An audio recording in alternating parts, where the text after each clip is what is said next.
Hello, my name's Gareth Tarr and this is Brooklands Members TV. We're here today to talk to John Brooks about his book Le Mans 2000 to 2009, which is the official history and is part of a series of books, as you will see in the background, that go all the way back to the first year of Le Mans in 1923. So this is the latest one, covering the first decade of the millennium. Welcome to Brooklands, John. Thank you. Just as a start, tell us about yourself. How did you get to write this book? Well,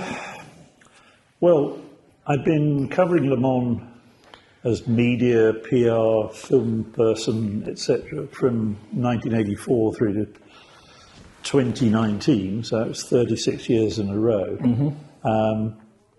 And while I was mainly a photographer, that side of things began to go away as the youngsters came in and were much better than me, I think, and much more energetic. And I started writing for a number of websites in America, paid for content. And Stefan Rattel called one day, the head of at that time, Stefan Rattel organisation, Blancpain, FIAGT. I helped him put together a book to celebrate 25 years of his GT racing. Right. And that was produced by Evro, right. Or might not have been Evro. I think it actually was Mark Hughes, who's the publishing director at Evro. Mm-hmm. I think he edited the book. Right.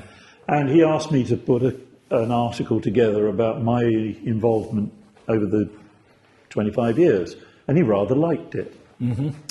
And an opportunity came up because Quentin Spurring, who's the author of the previous seven or eight volumes, I think there's 7 volumes, aren't there? Did an amazing job, but round about 2014, I believe his wife was diagnosed with a serious condition, and Quentin, being the gentleman that he is, decided that was it.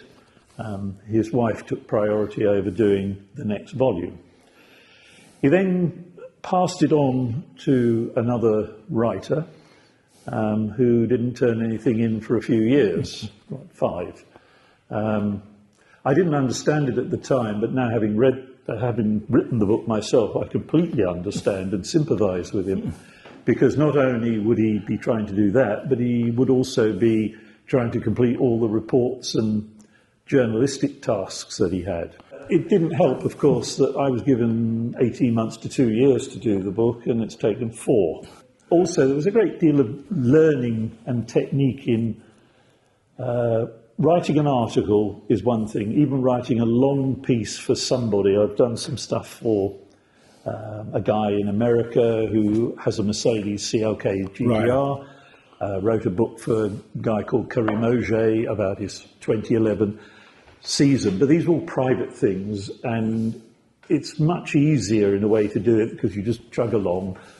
This, you're going to have a lot of people who have a lot of knowledge looking at it saying, that's wrong, that's wrong, that's wrong. And it's very easy to make mistakes. And I think as well, as I say, there's an awful lot of detail in there. When I look at it, and you look at the bibliography at the back, which I think is this page here, the work you must have done, the research work, if I just show that, there's endless books and websites, and that must have taken you an awful long time to dig out the detail. Yes. I'm antisocial and I've got no friends anyway, so I never noticed it.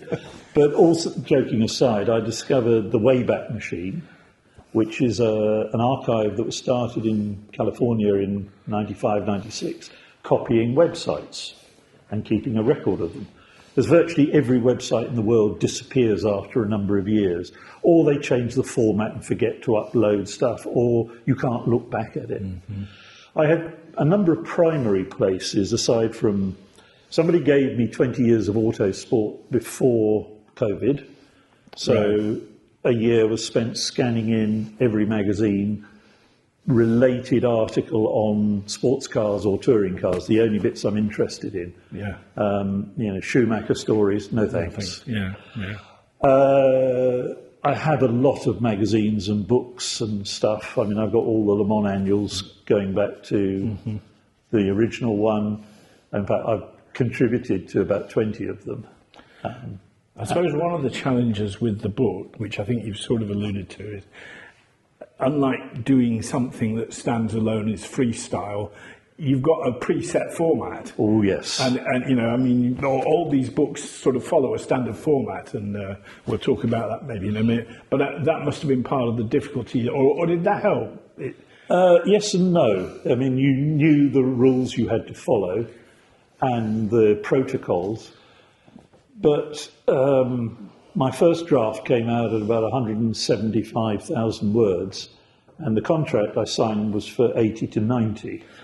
So there was a bit of a sharp intake of breath down in Somerset, where Evro are based, and a message came back to say you need to thin this out.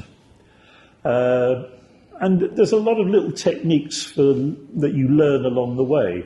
I've now got a document that I list every name where there's a symbol or something, like an umlaut, or because that way you're not asking your memory, oh, is it that or is it that? You just look and it's there. Yeah.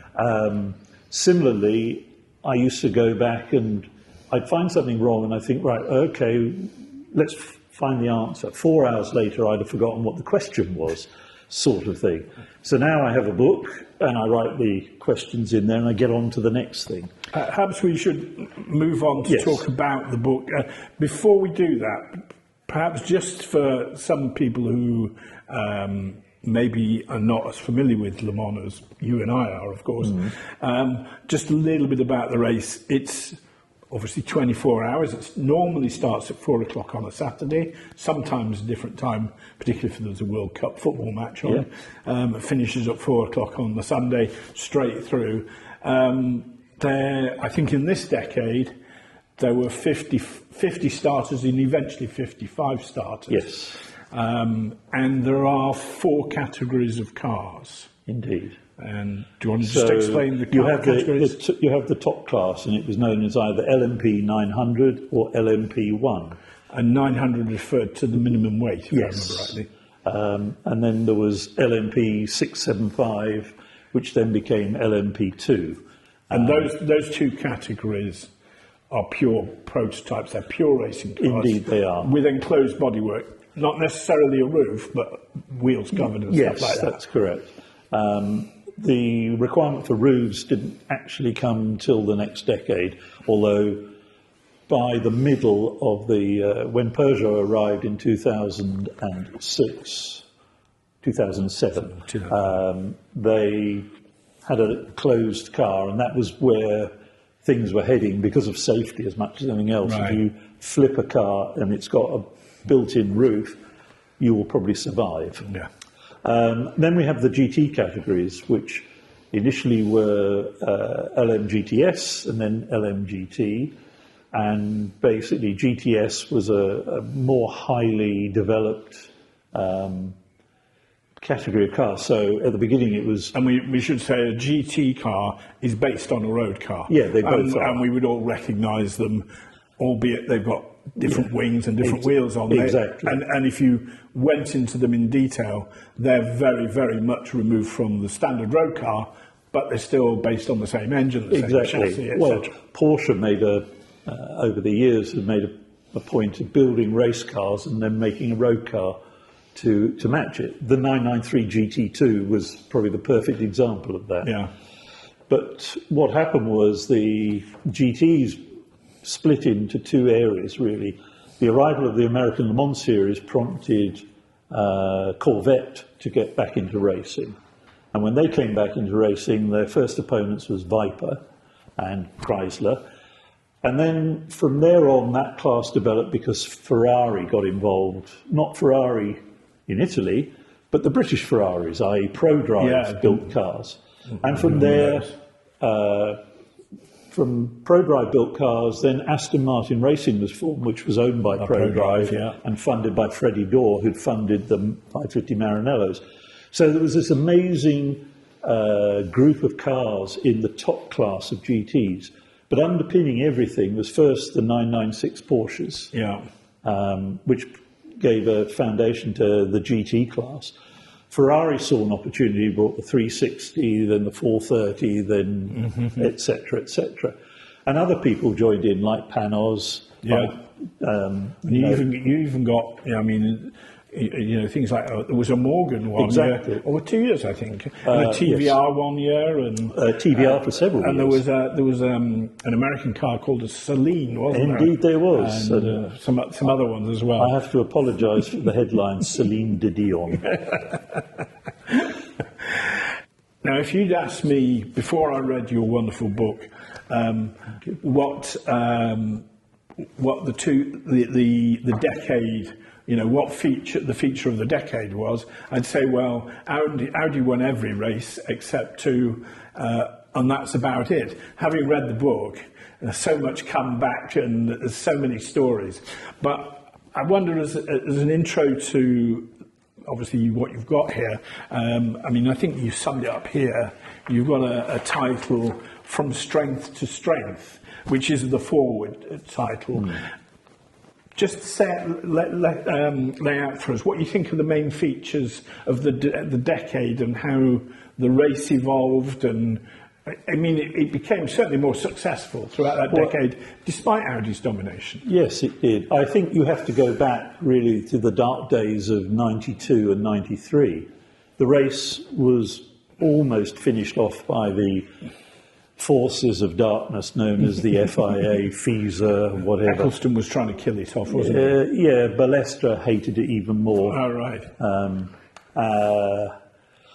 And Michel Cosson, who took over as the ACO head in 1992, was a small guy, very quiet, but you wouldn't want him as an opponent. Right. And he had vision as well. He changed the parameters. He managed to make Don Paynos's dream of launching an American Le Mans series a reality. He also brought the Motorcycle Grand Prix back, right, which was a major revenue for that. He even persuaded the local authorities to buy the circuit and lease it back forever to the ACO, so they didn't have any responsibility. But then his efforts, if you like, got the momentum going. Then the race became a far more global effort. You had the American Le Mans Series, you had the European Le Mans Series, which started at the beginning, then became the Le Mans Endurance Series or the Le Mans Series, and all of this was heading towards a new world championship. What it did was it created a platform for the manufacturers, the constructors, the teams, and in fact the professional drivers and mechanics. They knew they would have work. And you had a sort of, because you had these sort of individual series, you had a global standard that everyone could race to and race within a sensible sort of budget. Exactly. I mean, you talked about the dark days. I mean, Group C in the 80s was brilliant, but it fizzled out in the early 90s. Well, the rules had changed, but if you look at some of the races in the 90s, they were a bit of a mishmash. This is the beginning of, as you say, the World Sports Car Championship, or whatever it was called, World Endurance Championship. That died off, but with the ARMS and the ELMS and the other series, that sort of brought sports car racing back on a global level, and now we have a World Endurance Championship. Indeed. And I think the other factor was Audi deciding to get involved. They'd looked at their marketing. When they first went to Le Mans in 99, I think they were selling 674,000 cars. By the time they left, I think it was 1.6 million. And, these are not cheap cars, as anybody who goes to an Audi showroom will know. No, you get value for money. You get what you pay for. And it lifted their brand. It motivated the people within their workforce. It also motivated Porsche to come back eventually. Right. Yeah. It encouraged Peugeot to, because the diesel rules basically came from Audi. They commenced discussions, I think, in 2001, 2002. I've got it somewhere written down. And Ulrich Boretsky had meetings with the various heads, Poissonneau, Perdry, etc. And when Peugeot heard that, they thought, here's a marketing hook to justify the expenditure. Because they had a problem in that if they were going to spend all that money going racing, then the unions would want to know why they were spending that money and what benefit there was to the unions, who are extremely powerful in France. So, I mean, picking up Audi, as rightly said, 99, which obviously is the year before our decade here, I mean, they came into sports car racing at Le Mans, and there was, I mean, that year there were quite a few competitors. It was won by BMW. There was the Mercedes that flipped, that did a role. Yeah.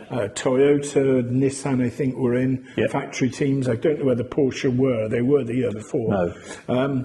But they all faded away. Audi came in, and it was almost a foot in the water job, because they had an open car and a coupe. But come back the year later, 2000, and they've got this car, which is the R8, totally dominant, and that was the sort of that was the car for the first half of the decade. But when they obviously they ran as works cars for a couple of years or so. Bentley, they stood back a little bit when Bentley won in 2003, and then it sort of lost momentum a little bit, and then lo and behold they decided to go into diesel racing, which obviously, as you've described, was happening in the background, because I remember that year, a diesel car winning Le Mans, surely not. A diesel surely is totally unsuitable for racing. There was all these sort of stories going around, and they went out and won, and quite successfully, and I think that was, I think they deserve a lot of credit for that.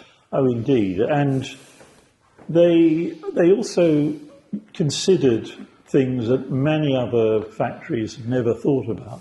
In, I think, 2001, maybe, it might be 2002, they took over the expo area, right, exposition area on the other side of the road from the museum. Yeah, I know the building. They made a tented area there for the world's media, because trying to find a hotel room in Le Mans during race week is a challenge, to put it mildly. I used to be very good at it. So they could invite the world's media over, people who didn't really understand Le Mans, didn't really understand sports car racing, who weren't going to have to pay through the nose. They also had this huge catering operation, so everybody got fed and watered. And that was clever marketing. They actually thought about it. They also used to bring, throughout the decade, loads of dealers. I mean, one of the biggest income streams for Le Mans and the ACO during that decade and the following decade was the number of A8s? A8s, that's it. The big saloon, the aluminium one. There was like 50 or 100 of those cruising around, taking VIPs here and there. And I think it was 3,000 or 4,000 euros a car for the pass. Right. They even built an Audi dealership at the first part of the Mulsanne Strait. They provided cars for the ACO. And it was all part of somebody looking at the bigger picture and saying, okay, we're spending $1 million here and $1 million there. But what are you getting back out of it? Actually, we've sold another 100,000 cars. Okay, fine.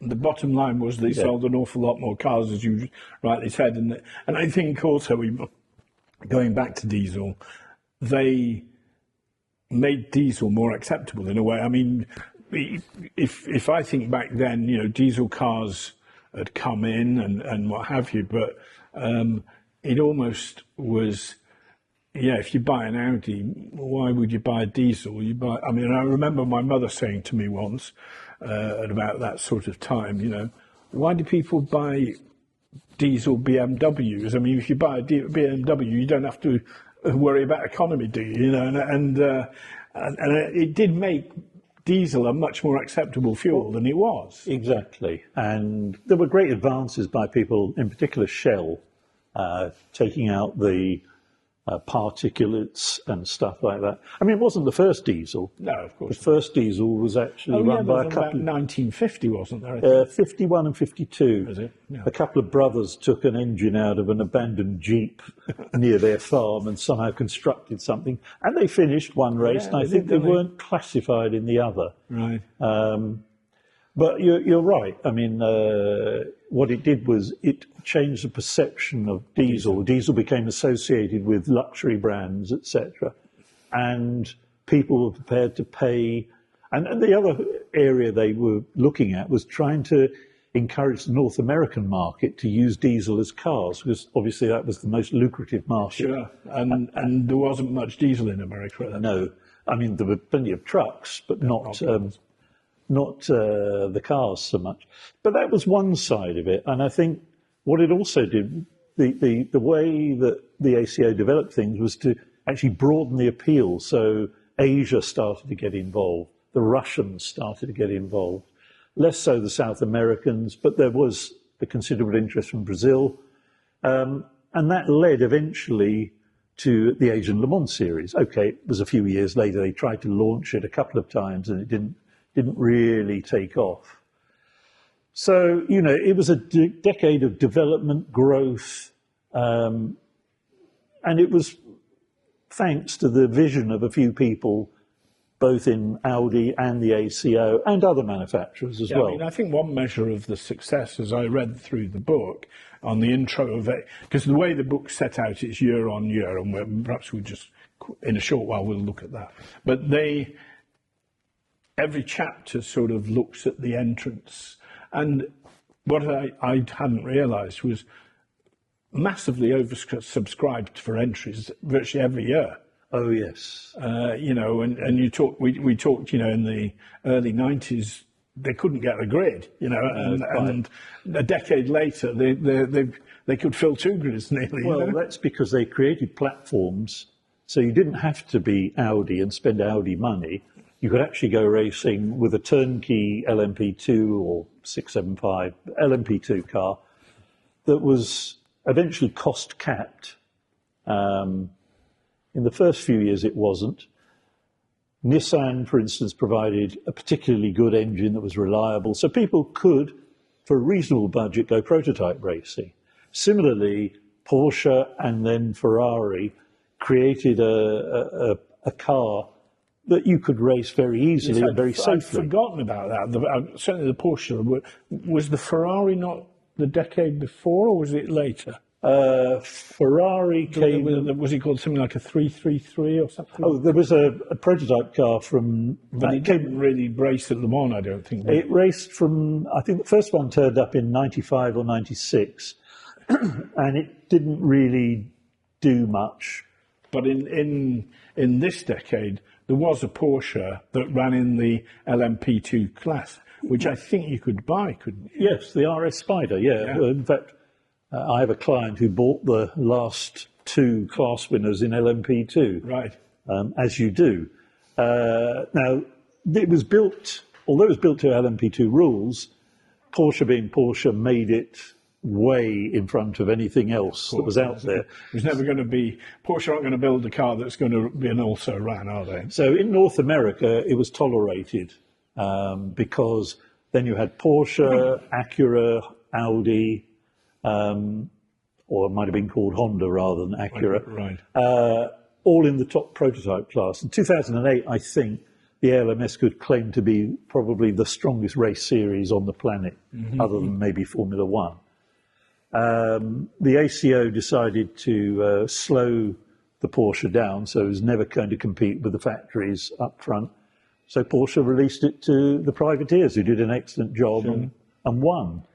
And one other brand that appeared in the LMP2 class in this, or LM675, I think, was dear old MG. Indeed. And that was really, I mean, we had the Phoenix, whatever, the Phoenix 4 that brought Rover, whatever they called it by then, in about 2000, and this was an effort to sort of promote the brand.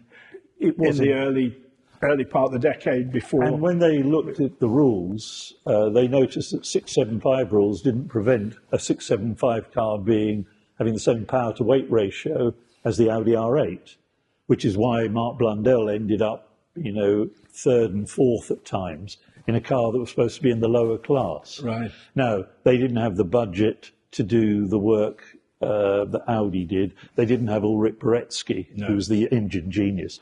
I mean, it's strange. In all the years that the Audi R8 ran, which was 7 seasons, because they did sometime in 2006, they only ever had one engine failure. Yes, I remember that statistic. I thought that was remarkable. It is stunning. And if you ever met Boretsky, which I was fortunate enough to share a drink with him a few times, he certainly was an interesting character, and you could see why things work.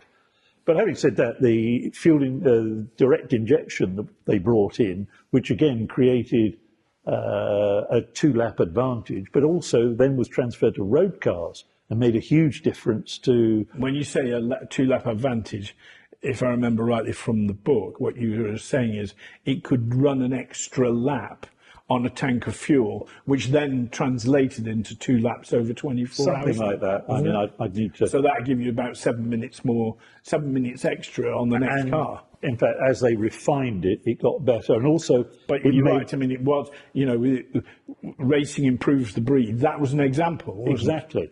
And also they refined it and refined it and refined it and found more distance for the same power output. So, they were getting something for nothing, you could say. We've talked a lot about the cars, but cars are driven by drivers. Yep. And one particular name stands out. Indeed. Mr. Tom Christensen. Indeed. Who holds the record for the number of wins at Le Mans, which is 9. But he actually won 7 times in this decade. And he broke Jackie Ickx's record in this decade. Actually, he won 8 times at Le Mans because he won the Le Mans 1000 Ks in 2002. That's right, one. In that decade. That's but one I he won always get 7 24 hours. Yeah, let's say. But I mean, that's always a good one on Le Mans questions because everyone forgets that one. But no, I mean Tom, aside from being a wonderful guy, I mean he very generously wrote the foreword. Or the introduction or whatever. And he's just very modest, very easy to deal with. And I would contend that we had probably the strongest ever trio of drivers when he was paired with Alan McNish and Dindo Capello. I mean, and just to have coffee with them sometimes, there would be no real ego problems. They all knew that what they had to do, they were all grown-ups, and they were absolutely stunningly fast. I mean, Tom really should have won in 2007. Right. The wheel came off the car at dawn, or just after dawn, when Dindo was going through Indianapolis, and I think they were 3 laps up. Similarly, he could have won in 99. Again, they were 3 laps up, and something went wrong with the suspension and speared JJ off into the barriers. So, he earned his way there.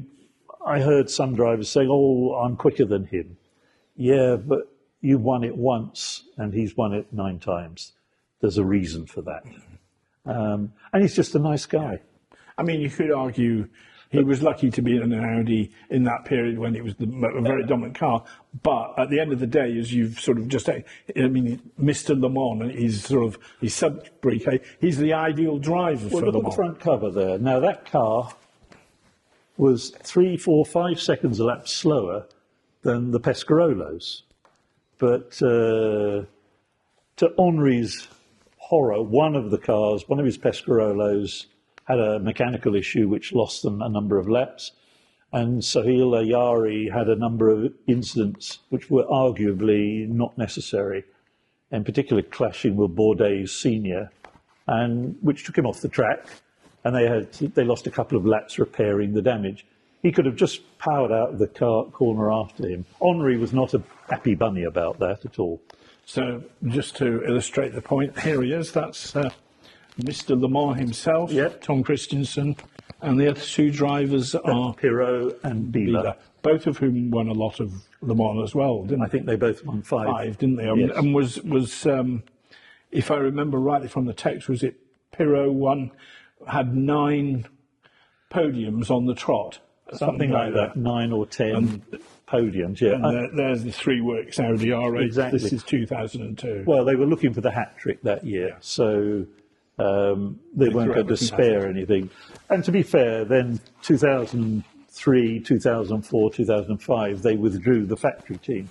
In 2003, they supported Bentley. Shall we talk about Bentley then? Please do. I mean, so Bentley, if we go back a step, obviously Bentley was part of Rolls-Royce for a long time, and they were eventually owned by Vickers, if I remember rightly. Yep. A small connection to Brooklands, of course, Vickers' factory was over there. Indeed. So Bentley, Vickers decided to dispose of Rolls-Royce Bentley. And if I remember the story rightly, Volkswagen bought it and then found out they didn't have the license to use the the Rolls-Royce name, and they actually sold the Rolls-Royce part to BMW. Who is that the wrong way around? If I remember Basically, BMW thought they'd bought it. Oh, it was the other way around. Ferdinand Piëch steered in. He was the executive chairman of the Volkswagen Group, and basically he was part of the Porsche family. Yes. His mother was Ferry Porsches. And he was also the man behind the 917. If we go back to Le Mans the Audi legends, Quattro, and etc. etc. Piëch wanted Bentley as a brand, right, and he wanted to revitalise the thing, and so he sort of undercut BMW, who were not best pleased, and reminded him that the development of an engine of the kind for BMW engines were being used in Bentleys and in Rolls-Royces. Yeah, they were. And that the notice period, I think, was 18 months, and it would take at least 3 or 4 years to develop a new engine. And at that point, Piëch wisely stepped back and said, OK, you can have Rolls-Royce, I'll have Bentley and Crewe. So to move on from that, so that's how obviously Volkswagen, I think Bentley came under Audi within the Volkswagen Group. They got that in about 1998 with a view to the new Bentley, which was the Continental, was coming out in 2003. So the Bentley Le Mans campaign, of course, Bentley Le Mans is almost, they're synonymous with each other, 5 wins in the 20s.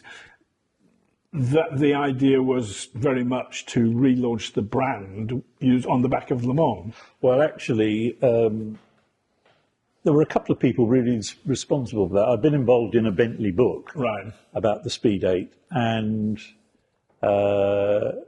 they asked Richard Lloyd to write a paper about, the Volkswagen Executive Group asked him to write a paper about where the Audi Volkswagen Group should be going with motorsport. So, they said Volkswagen do some touring cars, Audi do sports car racing, and also DTM. And eventually got down to Bentley, go back to Le Mans. And there were factions within Crewe who wanted to do that as well, and could see that that was the way back. Piëch backed it because he wanted to put his W12 engine in the back of the car. That was his project. Unfortunately, they bought a Lola, ran the W12 a couple of times. It was clear it wasn't the right engine for that. So in parallel, they were developing up the Speed 8. And then on the morning of 2000 race, the Sunday morning, Dr. Pafkan was approached by a couple of people from Bentley who said, could we use your engine next year if we've got a car? And he said, yes, of course, not dreaming that the car actually existed, because nobody knew about it. Eventually, they had to invite Dr. Pieck along, and they showed him, and he gave them 51% support, is what he described it as. So this came out in the open. The main reasoning behind it was to re-establish the brand and also justify the 500, 600, 700 million pound investment in crew that they'd made, bringing it into the 21st century out of the 19th. The mid-sized Bentley, which you referred to, which later became the Continental, that really was going to be the platform that was going to be supported by the Speed 8 campaign. They completely redeveloped the car for the 2003 series, and Audi were told that they were not to be involved as factories. It didn't always work as well as it might have done. There are stories that go the rounds that it actually was an Audi R8 with a roof, which is complete nonsense. I have to say that was sort of my perception, but I think it was, I mean, whilst it shared components, they were... The only thing it shared was the engine, and they were never the same spec. They had different transmission, different suspension. Was it the same team that ran? No, there were two teams. Cars? There was Bentley Sport and Yost mixed together. Right. They well, Yost helped them out, is that right? Well, Yost needed... Yost had a campaign in North America helping Champion, but Yost actually needed to keep his team together, and Audi encouraged them to help each other out. If you get the book on the Speed 8, they're fairly frank about the fact that Sebring, they didn't all get on at all. They had different ways of doing things.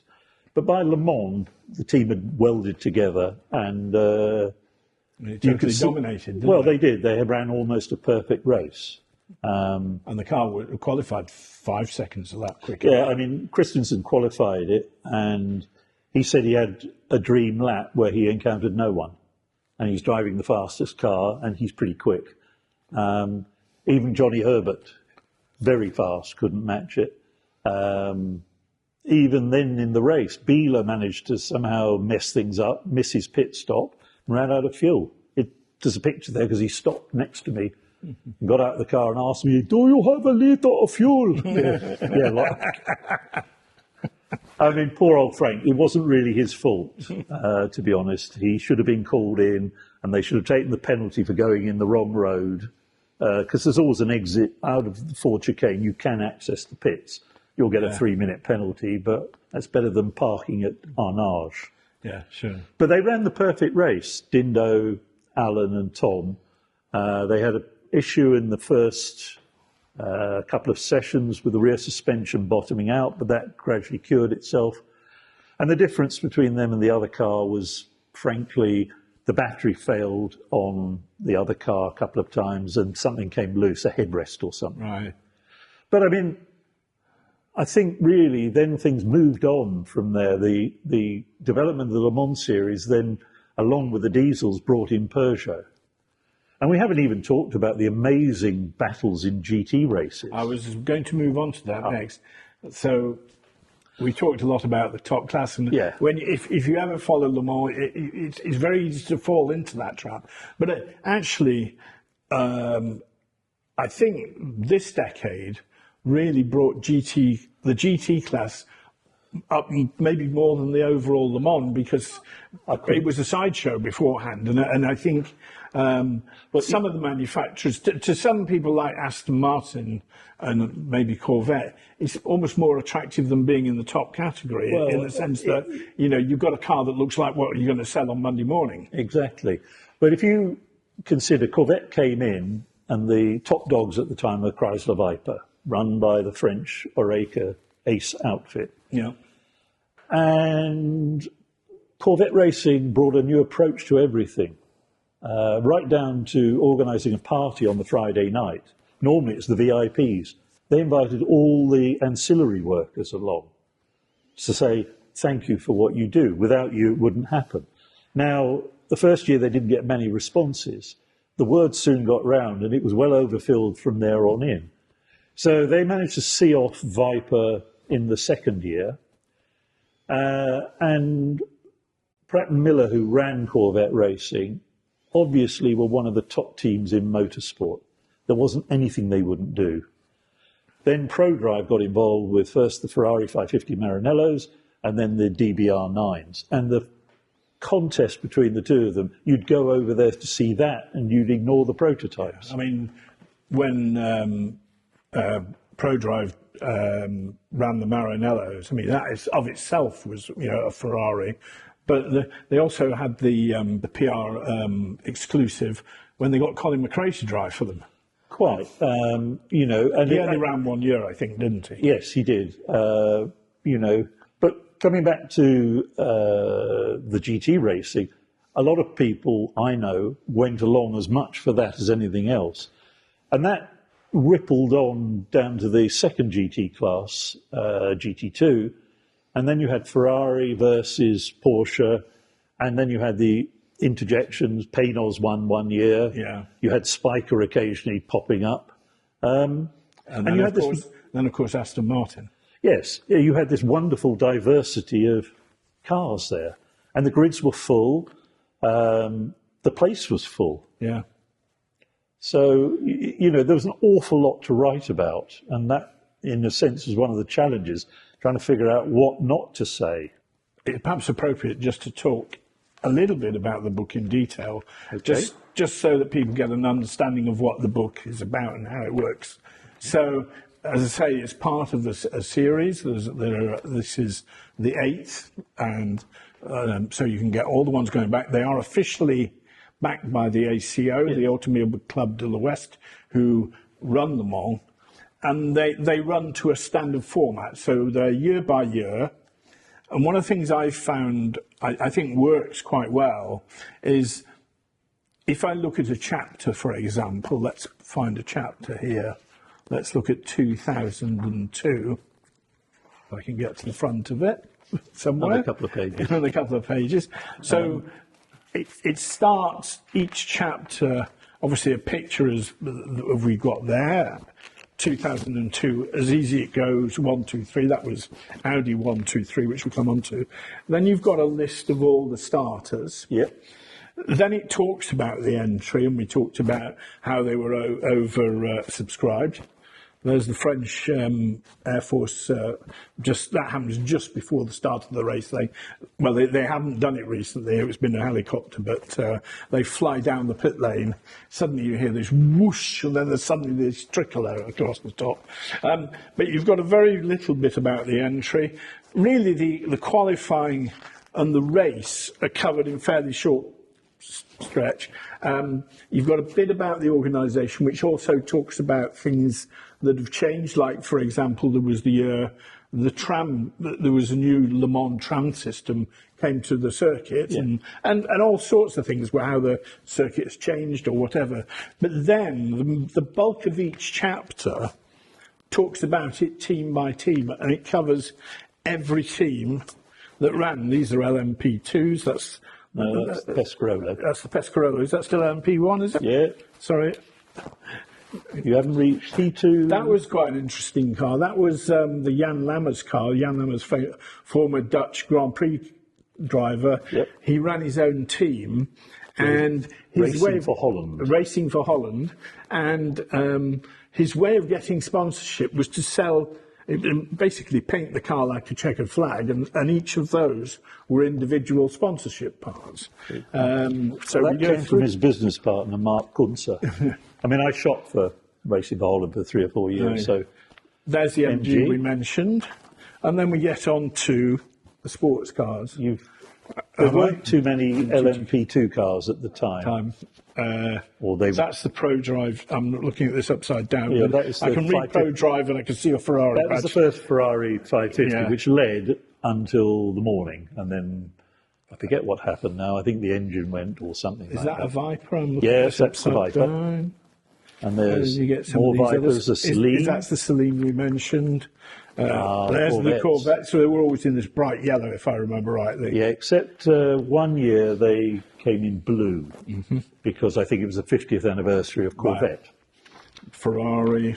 Spiker. We mentioned Morgan. Morgan, the Spiker. And then the Porsches. And then the Porsches, which are always there, our good old friends Porsche. Yeah. And then at the end of each chapter, you've got that's the official Poster. billboard, and you get the qualifying details, the race details, and other statistics. Yeah. So that's sort of the format of the book. Okay.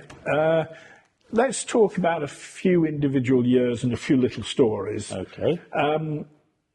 So we mentioned Colin McRae, Yep. but he wasn't the only world champion rally driver who took part. Sebastian Loeb took part a couple of times. Yes. Now you have to sort of do so many practice laps, don't you, to be able to drive. You have to do something. That was quite a story, wasn't it, in itself? Indeed. That was 2004 or 5? Five. 2005. You have to have done, I think, 10 laps in the official, what was sometimes called the test, sometimes called the preliminary practice, sometimes it was called pre-qualifying. It depended who was writing the script at the time. And you had to do 10 laps within a certain parameter. You know, you had to be within a percentage of the fastest in your class. And those laps had to be done on that day, which was a month. At that time, it was still a month before, or 6 weeks before the race. Unfortunately, he was in Turkey, winning a rally there that day, as you do. So a private jet flew him from Turkey, landed at the airport at Le Mans, which is conveniently next door to the circuit. He was in his overalls, he was raced in, managed to get past a scrummage of photographers who were all barging into each other, and got out, and he had half an hour left, and he managed to put his 10 laps in, even though it rained. They did extend the finish time from, I think, 6 till 7, or it might have been 5 to 6. And Monsieur Poissonneau, who was the race director, said, we think the extra time is beneficial to everybody. But I will say that it put 15% extra French people on the gate. It was huge. Yeah. And Pescarolo and co, well, they should have won that year. But yeah, because I hadn't realised till I read the book. I mean, I knew Pescarolo and obviously Henry won the race 4 times. Exactly. Then ran his own team in this decade. And I remember that. I hadn't remembered that it actually, in those sort of later years of the Audi R8, so 2004, 2005, the Pescarolo was actually a quicker car. Yes, because the rules basically the Audi R8 was built to LMP 900 rules, and then it was adapted up. To encourage people to go to the new LMP1, there were certain advantages given, more power, bigger fuel tanks, etc. It's all in there, and it's somewhere all in here, but I'm not just quite sure. But I mean, where. also the other point on that is that because Audi themselves were no longer developing the car, suddenly it was a 5-year-old car against a new car. Exactly, and Henry, on a probably less than the catering budget, to quote Bentley's chairman about his relative expenditure against Audi, on what wouldn't have even been the Audi catering budget, managed to win titles, nearly won Le Mans. And I don't think even Audi would have begrudged them victory in 2005. In fact, that's one of the things that was very striking throughout the decade, the amount of obvious respect that the teams had for each other.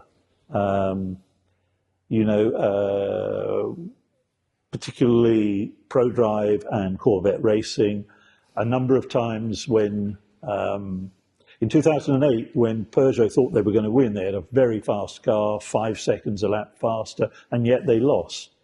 Then Audi, I believe, invited the Peugeot mechanics after the race to come down and join them in celebrations. And everybody stood up and applauded them. The following year, when Peugeot crushed Audi, the reverse happened. Mm-hmm. As I said, Corvette Racing and ProDrive, they would actually openly applaud each other. And I think the logic behind that is your victory is worth really what your opponent is. If you can beat these people, then that really means something.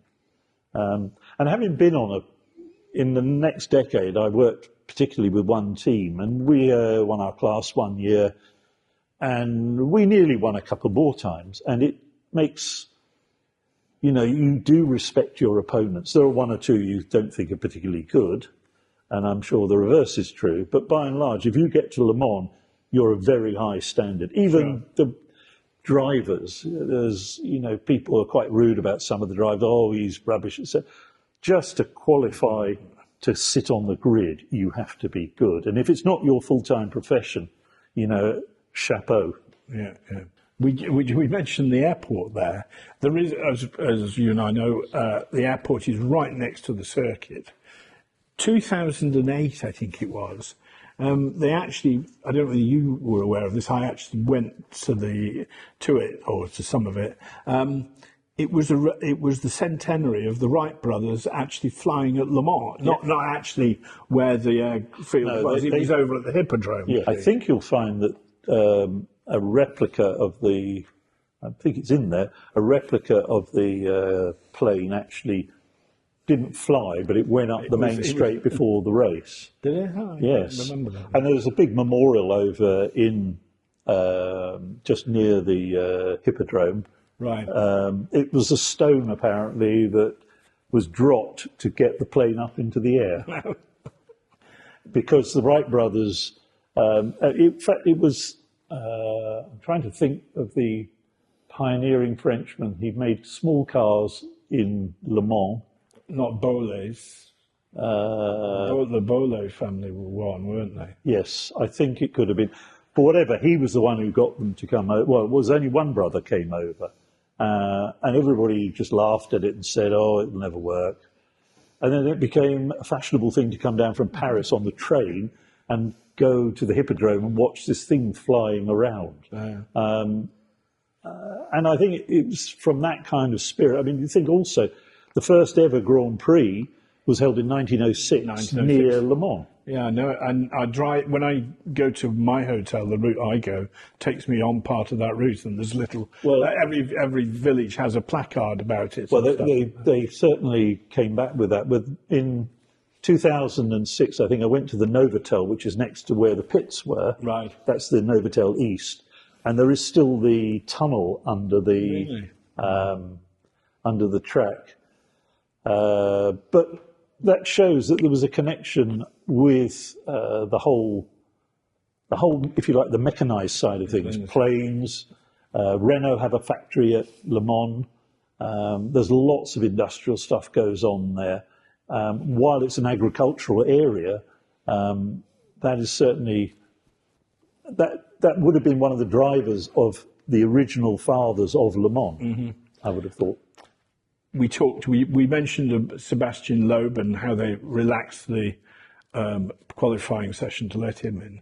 One of my memories of that decade was 2000, and you cover it in the book, 2007, the end of the race. It was absolutely torrential rain. Yes. We were stood, I think we managed to creep under an awning right near the finish line. And with just before the last lap, I think the winning Audi had crossed the line, and the Peugeot came through the chicane and parked up on the side of the circuit. Now, I'm thinking, well, he's going to be disqualified. Surely you can't, it was so bad, I could sort of understand you wouldn't want to drive another lap. You might have slid off the circuit. And, you had, as I say, the rules say that your final lap has to be within a percentage time of the winning car's final lap. 6.5 minutes, I think it was then. Yeah, but it clearly didn't. The Peugeot clearly didn't. And it limped across the line. It let the Audi go through, and then it limped across the line and finished second. Yeah. In theory, it should have been disqualified. Well, it probably wouldn't have made another lap because engine failure had happened with the other car, and Peugeot, I think, understood what was happening. They also figured that there's no way that Sébastien Bourdais, who's a very popular local, is going to get disqualified on the last lap. Even the ACO have to live locally. He stood up on I think there's a picture even in the book of him standing on the roof of the car taking the applause from people in the rain. Somehow I was lucky enough to be nearby. Most of us took the view they'd come along for the first time and they turned in a pretty good performance. You know, they didn't win, but they certainly pushed Audi very hard. Yeah. So, you know, be generous. Well, that contrasts rather interestingly with about 8 or 9 years ago when the Toyota was against the Porsche, and the Toyota sort of stuttered on the penultimate lap, and the Porsche overtook it, won the race, and because the Toyota hadn't done enough time, did the last lap too slow, it wasn't classified, wasn't it?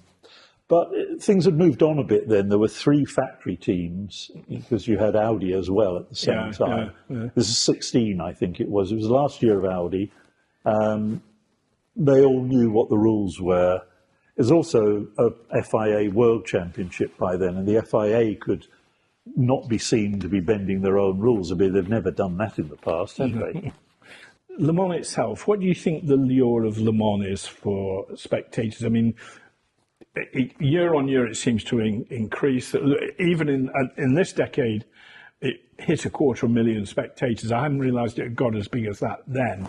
But I mean, this year they declared 330,000 spectators, many of whom, like me and yourself, go back year after year after year. Why do you think it's such an attraction? Well, one, I think that you're counted in and out several times, which might make the figures a bit bigger than they really are. It has a lot of parallels in a way with the Sebring 12 Hours, where people go back because they know people who are going there. They've seen those people for 30 years or 40 years. First time I went to Sebring, and I shall come off it straight away, was 99, at least for the 12 Hours. And I ended up taking JJ Leto and Tom Christensen out on a buggy just to see what the madness was. But we went out to a place called Turn 10, and there were people who'd been going there for generations. Coming back across the Atlantic, again, it becomes a thing where people go along with their mates. Are we all going camping again? Yes. Will it get wet? Yes. Will we have too much to drink and regret it? Yes. Will we have a great time? Yes. And that's true. Yeah. And even as part of the media, the attraction of going there was partly the racing, but it was also the people, or at least some of them, some less so. And you'd see people from America. I got to know Pete Brock, you know, the designer and photographer, writer. I got to know Pete Lyons through that, and I still correspond with them. And that's what Le Mans gave me. It was a focal point for people who enjoyed this kind of racing and the endurance and all the stuff that it brings with it. I mean, when I worked for a team, if we got to the finish, it didn't really matter whether we won or not. It'd be great if you did, but just finishing feels like winning. That's what made the Toyota fiasco, which happened in the next decade, breaking down on the last lap just before you were going to win the race for the first time for Toyota. How do you cope with that? Yeah, that wasn't. And to be fair, Toyota's representatives turned up, the senior management turned up an hour or so later at Porsche's victory party to congratulate them publicly. And you could see, you know, grown men in tears. Final question, which I think I know the answer to, but we've now got up to 2009. We've had 15 years then. So there's room for another book, yeah. Oh, and yes. Who's writing that? Me. In fact, When can we expect it? If you believe my contract, 18 months. Right. If you do, I've got a bridge I could sell you. Right. And no, all joking aside, I'm not getting any younger. And you never know what's round the corner, sadly. So I've been granted this opportunity to start a new career back in 2021 when I first worked on this. I am determined to try and have it done within 18 months, 2 years. This morning, I was up at 6:15 and 6:30 after the coffee ritual, I'm sitting there working on the spreadsheets for 2018. Because as we've alluded to, and I hope we've shown, there's an incredible amount of detail.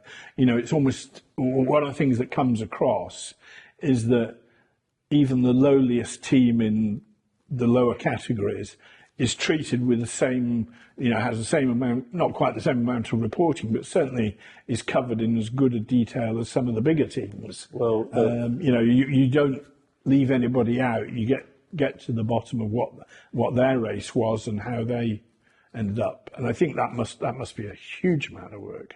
It is, but if you've been given the privilege and honour of writing something like this, which is the official history backed by the ACO, okay, I'm not going to be able to match Quentin. Nobody will. I mean, how he wrote about events 50, 60, 70 years ago, God only knows. Even he's not that old. But, you just have to keep researching and researching and researching. It's very strange. When I did the research on this, I knew most of the names. I could picture most of the people. This morning I was doing the entry list for 2018, and there's whole rafts of people. I've got no idea who they are. Mm-hmm. I think I was still doing PR at that stage for one team, so that's all you focused on. Yeah. So the challenge for me now is to learn about it and then expand the knowledge. And is this your proudest professional moment, do you think? I think so. I'd like to think so. Mean, we should say all the photographs are yours. Quite. Which, there's some fabulous photographs in there. I think it's up there with, in 2002, I shot for Eureka, the very proud French team. Sure. I shot for them at Le Mans. And normally a non-French guy wouldn't get within 100 metres. Oddly enough, I still exchange the odd email with de Schonack.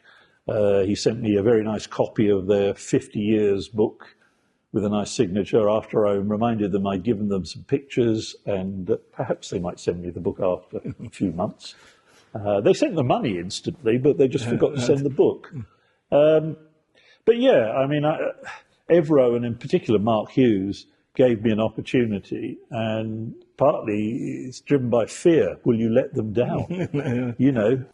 Thank you, John, for talking to us about the book. I thoroughly enjoyed reading it, and we look forward to the next chapter. Thank you, John. Well, thank you. Thank you.